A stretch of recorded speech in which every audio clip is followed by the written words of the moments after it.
was no use. I agree, Becca said, turning around and propping her elbows on the back of her seat. Kinsley and Becca were both veterans on the team, but at that moment they looked like two detectives about to interrogate us. I think we need something to entertain us until we get to the village. Kinsley suggested a round of fuck, marry, kill, but since the other rookies lacked both homicidal and matrimonial tendencies, we ended up just going around the shuttle and choosing which athlete we would have sex with if the opportunity presented itself. What about you? Kinsley asked me, wiggling her brows for emphasis. I smiled. Sorry, I don't have a dick directory going. I figured there would be enough good-looking guys roaming the grounds that I wouldn't have to worry about preparing a hit-it-and-quit-it list beforehand. Old-fashioned, I guess. She arched a brow. Seriously? Not one guy comes to mind. I shrugged. I'm sure I'll find one soon enough.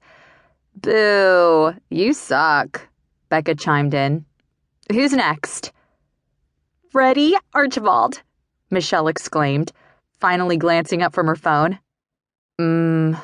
Freddy, Nina agreed, pausing her Sudoku game long enough to stare wistfully out the window.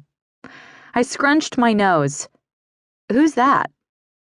He swims for Great Britain, Michelle explained with a look of horror on her face. Apparently, I should have already known who he was. His full name is Frederick Archibald, and he's like British royalty or something. Total package. With a name like that, I pictured a stuffy prince with a royal stick up his ass. Okay, then, what about you two? Who would you pick? I asked, turning the tables on Kinsley and Becca. Kinsley flashed her left hand with the big fat diamond sitting on her ring finger. Sorry, can't play if I've already won. I laughed and rolled my eyes. Kinsley was married to Liam Wilder, a soccer god and an assistant coach for our team. They'd met when Liam started coaching her college soccer team before the last Olympic Games. Becca was also married to a soccer player, one of Liam's old teammates, and between the four of them, they were quite a photogenic bunch. Every time I checked out at the grocery store, there was a sports magazine with at least one of their faces plastered across the cover. When I'd been called up to the women's national team, they'd enthusiastically adopted me into their fearsome foursome. Moving from Vermont to LA had been a rocky transition, especially when paired with Olympic training, but Kinsley and Becca had proven to be the older sisters I'd never had but always wanted. So, do those rings mean you guys can't come to a party with me tonight? I asked with a sly smile. Kinsley narrowed her eyes. What are you talking about? The Brazilian swimmers messaged me on Facebook. They're hosting a themed party and I was planning on going. Count me out, Nina said. Jet lag. Michelle nodded. Same here. Shocker. Becca and Kinsley exchanged a worried glance over my party plans, but that wasn't surprising. Over the last few months, I tried to convince them that I was an adult, but they still saw me as the wide-eyed rookie from Vermont. I understood their worry. I didn't have much experience with partying, and I'd only really traveled abroad during the qualifying matches a few months prior.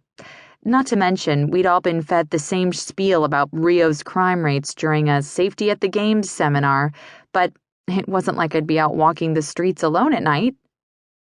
Ever since you moved to LA, you've been like a little sister to me, Kinsley had said on the way to the airport. I feel responsible for you. Technically, I was Kinsley's little sister on the soccer team, and though I appreciated her concern, I was ready to live a little. For so long, I'd focused all my energy on soccer, but we had 1 week until our first match, and I was ready to see for myself what kind of mischief the village had to offer. Viva Brazil! The village was spread out over 7 compounds, with high-rise condos and apartments lined up along one main road. The shuttle drove us toward the entrance of our building, and I counted the amenities along the way. There was a coffee shop beside a flower shop. Cafes were sprinkled in among a doctor's office.